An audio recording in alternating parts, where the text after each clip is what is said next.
On an arid plain on the east bank of the Jordan River, about 3,000 years ago, a young Israelite from the tribe of Levi, he hurls his javelin through the body of a prince of Israel, killing him along with the Midianite idol princess who lay naked beneath him. This is how Professor Yoram Hazony describes the opening event of this week's Torah portion, Pinchas, the name of this complicated Israelite hero. Complicated because the story leaves us with unanswerable questions. So let's go back to the story. They're only a few miles from the promised land. The Israelites are almost at their destination. And what do? They abandon God. They turn to the Midianite god Baal Peor and they offer its sacrifices. And despite the best efforts of Moses, this religious corruption expands and it reaches into the very upper echelon of Israelite society, threatening to bring this new forming nation into absolute dissolution. So the crisis reaches its height when Zimri ben Salu, he's the chief of the tribe of Shimon, Simon. He ceremoniously escorts the daughter of the Midian's king into his tent. And he's declaring by this very act his tribe's fidelity to Midian and effective secession from the Israelite people. And as a paralyzed leadership looks on, Moses' great-nephew Pinchas emerges from the crowd, takes his javelin, and thrusts it into both of them, killing them instantly, and immediately brings the crisis to a dramatic conclusion. So the Bible offers us an immediate vindication for Pinchas' act. God tells Moses of his unequivocal approval for Pinchas' act and grants Pinchas the honor bestowed upon no other individual in the Bible. Listen to the language.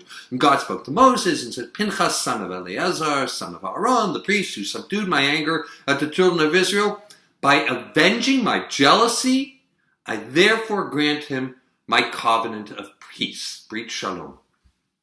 Furthermore, and he and his descendants shall bear a covenant of eternal priesthood, since he avenged his God and atoned for the children of Israel. For this act of jealousy on God's behalf, Pinchas earns himself the divine covenant of peace, as well as the promise of priesthood for his descendants. It goes on. Pinchas is hailed as a hero and subsequently placed in command of the 12,000-man force that eventually invades and conquers the Midianites. Pinchas' covenantal reward, this has perturbed biblical commentators for millennia. How is it a man who achieves extreme ends through absolute, unmitigated violent means and then leads a charge in war, he's granted a reward of peace, of amicability, of nonviolence? What indeed does Pinchas have anything to do with peace?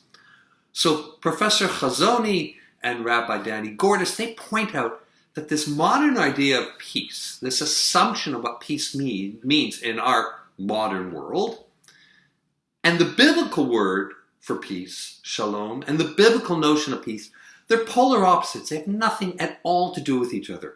So, for example, a critical component of the modern idea of peace rests on the idea that compromise is the only proper means of resolving conflicts. This is pure Woodrow Wilson in his famous wish that World War I would end in what he called a peace without victory.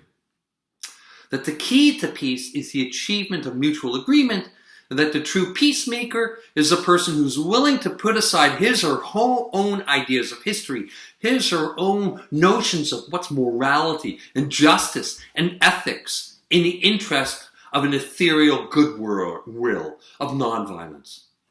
But this idea of peace has nothing to do with how peace is used and understood throughout the Bible. In fact, nowhere is peace in the Bible associated with the rejection of force or any sort of compromise. In fact, to the opposite, peace in the Bible is always associated with absolute military victory. In fact, it's like, what is your peace? How far along are you towards your victory over the enemies? And furthermore, that not only are conflict and force preserved as legitimate ideas, it is through their threat that peace is possible. So take the most often cited verse from Isaiah, who predicts that the nations will, beat the swords into plowshares and the spears into pruning hooks. Nation shall not raise its sword against nation, they shall learn war no more. I love the tune.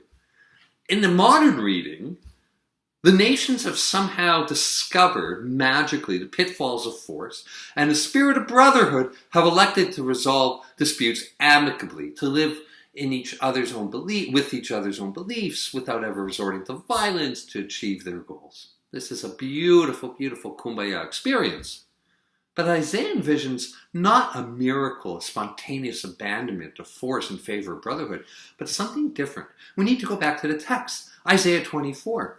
God said, the Lord said, the mighty one of Israel, and it shall come to pass in the end of days that the mountain of the Lord's house shall be established as the top of the mountains, and shall be exalted above the hills, and all nations shall flow from it.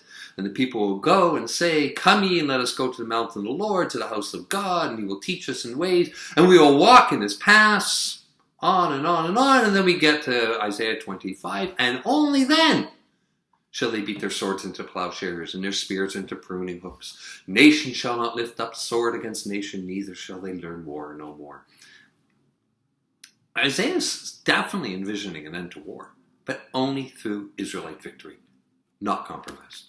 So we have these battle lines drawn between biblical and modern ideals.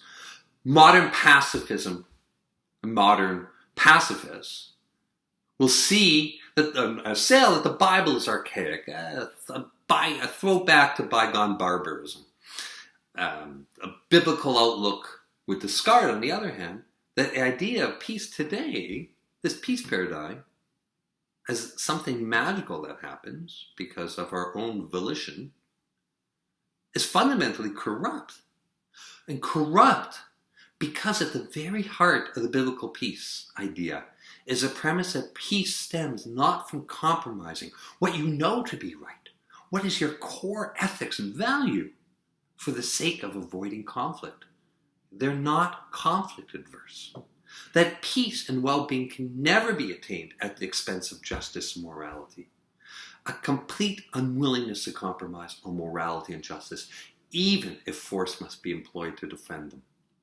So the Jerusalem Talmud, which is sort of the stepchild to the Babylonian Talmud, provides one of the most finest formulations of biblical peace. And here's a beautiful quote. It's from Masechet Ta'anit, which is the tractate Ta'anit. The world stands upon three things: justice, truth, and peace. And all three are really one. If justice is done, truth is done. And then peace is done. Justice, truth, and then you get peace. In other words, only by doing justice can peace be achieved. And it's for this reason that Pinchas, whose entire story is a staunch defense of righteousness and justice, becomes the sole biblical figure worthy of God's covenant of peace.